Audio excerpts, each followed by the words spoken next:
Sponsored by Black Magic Design, the world's highest quality products for the feature film, post and broadcast industries. blackmagicdesign.com.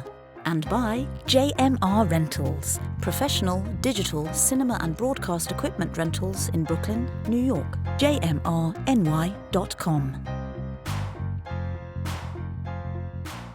I'm here with the executive director of NewFest, David Hatkoff. David, 35 years, man. How does it feel to be here? It feels incredible. 35 years ago, the founders of NewFest saw a need to be able to create a space and a platform for queer stories and storytellers. At that time, in 1988, LGBTQ folks were dying from a disease that we were being defined by. Our rights were in jeopardy. The political rhetoric was terrifying. And so to be here 35 years later, representing an organization that is thriving, a year-round organization with 5 or 6 events every month, and now 2 weeks of films ahead of us, where we're expecting tens of thousands of New Yorkers to show up both in person and virtually, it's thrilling. There's a lot of LGBTQ rights that have come under fire recently. How is the festival fighting back? We're fighting back with our voices. We're fighting back by providing a platform for these stories and for people to celebrate their full humanity, their full dimensionality, and all of its beauty and all of its messiness,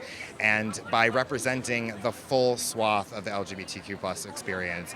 This is a festival that is really for all queer folks, and so we have representation from different races and ethnicities, from 26 different countries have a film represented in this festival, and we are going to gather together and say, we matter.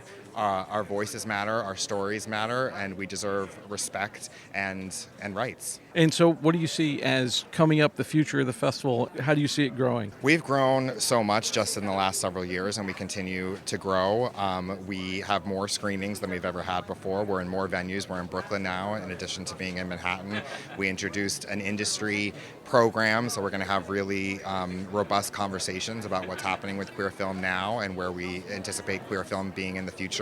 We have a festival lounge. We have, I think, something like 20 parties, and fun is part of this festival. Joy is part of this festival, and so we're just going to keep doubling down on the work that we do during the festival and also throughout the year, providing resources to filmmakers to make sure that more films are getting made, and we need more films made by Black filmmakers. We need more films made by Latinx filmmakers, Indigenous filmmakers. We need to see more representation from the bisexual community and asexual, and there's so much fecundity, so much depth in the queer community. We need the stories to represent that. I'm here with Bruce Cohen, the producer of Rustin. Bruce, I got to ask you, how does it feel to be opening NewFest with this film? It feels incredible. I've been a huge LGBTQ film festival fan for decades. I was a proud board member of Outfest in the 90s, so it's kind of a dream come true to be opening night at NewFest tonight with Rustin. For people unfamiliar, tell us a little bit about what the film is about. Give us some background. Well, the film is about Bayard Rustin. The March on Washington was his idea, and he made it happen. He was Martin Luther King Jr.'s right-hand guy. He was the one who got MLK involved with the march. And the reason why you've never heard of him, or one of them, is the story that the movie tells. But hint, the fact that he was openly gay and Black in 1963 certainly didn't help matters for him to be the famous, historical, significant figure that he deserves to be, and that we hope that this movie is going to make sure that he is. What do you want audiences to take away? What would you say is the central message of the film? I think the essential message of the film is that you can change the world. As bad as things are and as much work as there is to be done, you could get up every morning with the mission of you're going to do something today to make the world better. One of the characters, Dr. Anna Hedgeman, played by CCH Pounder in the movie, her father used to ask her every morning, what are you going to do today to make yourself useful? And I think that pretty much says it all. I'm here with none other than George C. Wolfe, the director of Rustin. George, how does it feel to be opening NewFest with this movie? Well, it's very exciting and very honored, and I'm very thrilled, and we're in the shadow of where Bayard used to live. He lived just over there, so it's really wonderful. I feel like we're in his neighborhood. Why don't you think we've seen this story on film before? A lot of people just didn't know the story. History history can be very brutal. History celebrates who it celebrates, and it frequently ignores people who it should not ignore. And so it's glad that it's happening, and I'm glad I get to be a part of it. What do you want people to walk away with? What do you want the impact of this film to be? Well, hopefully they're empowered, because that's any work that I do. Hopefully there's an equation of empowerment that's built inside of it. I'm here with Emma Fidel, the director of Queen of New York. How does it feel to be here with this movie at NewFest? It feels amazing. I am so grateful, so honored, and just so excited to get to share this story with so many fellow New Yorkers. Give us like a little synopsis of the film and kind of how it came to be. Queen of New York is a documentary about Marti Cummings' run for New York City Council. It was a historic campaign because Marti would have been the first out non-binary person and first drag queen ever elected to New York City. Even though they didn't end up winning the election, they made such a big difference in the community and the politics around them here in New York City. And it's still an uplifting and inspiring and hopefully fun, good time kind of film. Was it more about making a doc about Marti and this is what Marti happened to be doing, or were you trying to make a documentary about an election? A little bit of both, to be honest.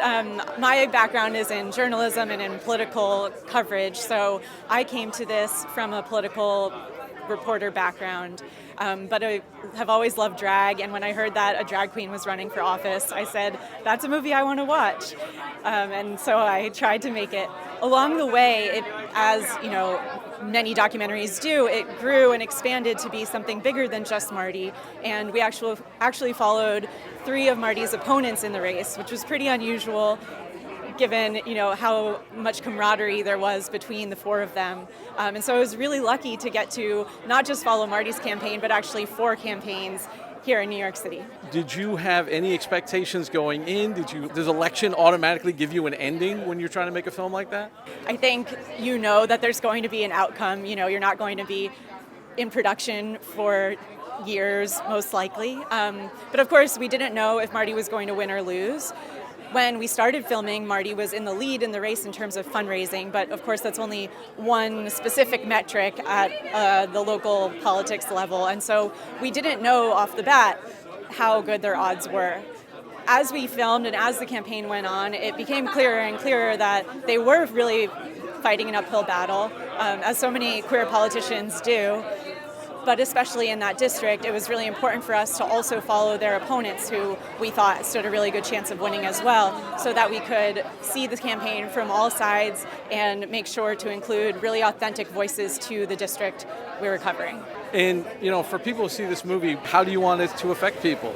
Well, I will be so happy if people have a really good time watching this movie, if people feel inspired to think differently about gender and identity, or to think differently about local politics. Hopefully people will want to get more involved and will realize how important being civically engaged on a local level really is in all of our day-to-day lives. And for people who want to know more about the film and find you and your work online, where can they do that? Our website is queenofnyfilm.com, and same with our Instagram handle, queenofnyfilm. I'm here with Britta Filter, one of the subjects of the documentary.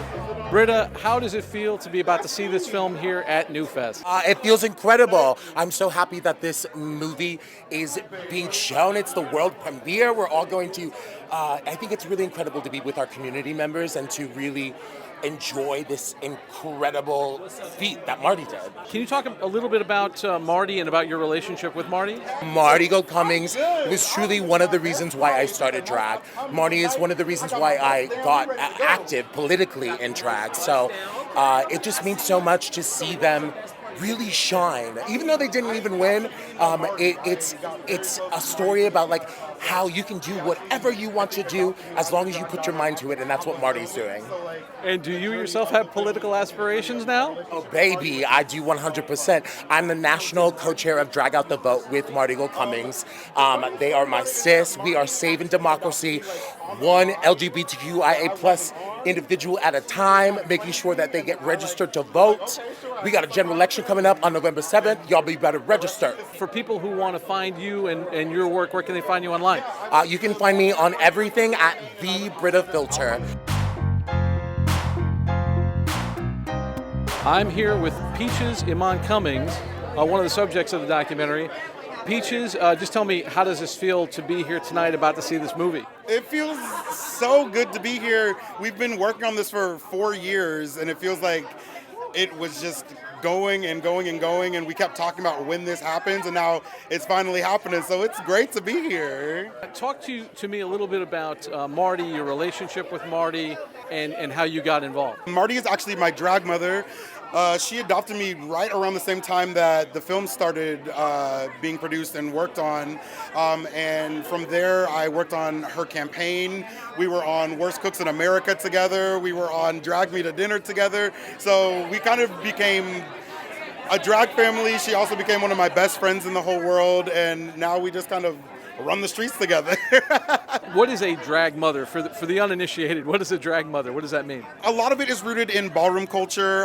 In the late 70s and 80s, in New York City, there was the subculture of queer people that needed to create family and create a community when they weren't being accepted by their biological family. And in this world now, it's someone that just guides you and helps you really find your footing inside of the industry and get gigs and get makeup and get looks made and all of that good stuff. And for people who want to find you and know more about your work, where can they find you online? You can find me on Instagram at peacheswithaz.nyc. That's peacheswithaz.nyc. Or you can find me honestly anywhere. Just like run out on the street. You'll probably see me being loud and beautiful somewhere.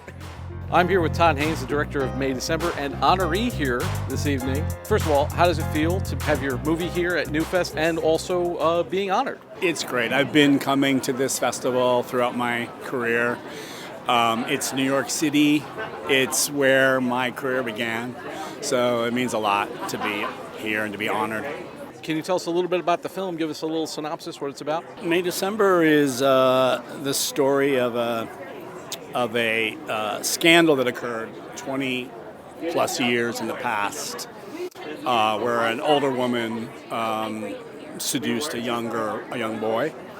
And all these years later, an actress comes to town, played by Natalie Portman, to prepare for the role that she's going to play, portraying Julianne Moore, who is the woman in a film. So it's the story of that process, of what she undergoes and how the two women interact and who this guy has become. You got a stellar cast. What's it like working with Natalie Portman and Julianne Moore?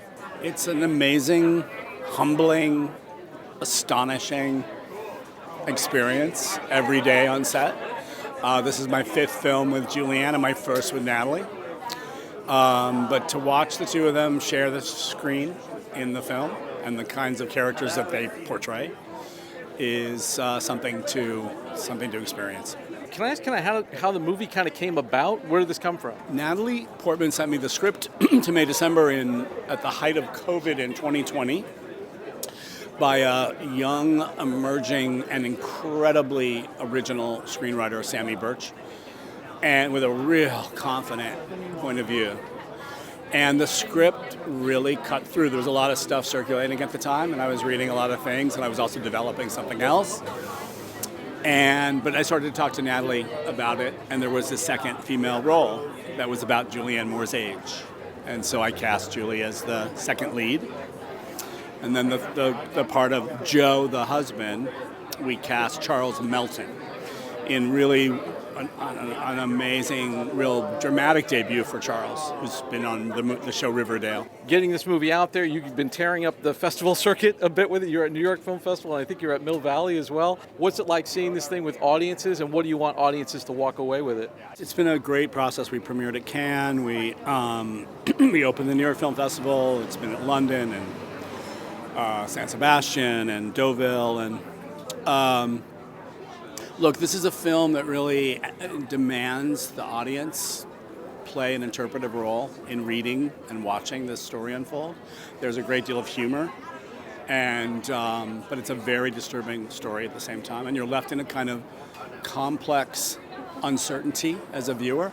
But what's been great is to just see how much audiences seem up for that in today's time and place, which is sort of surprising.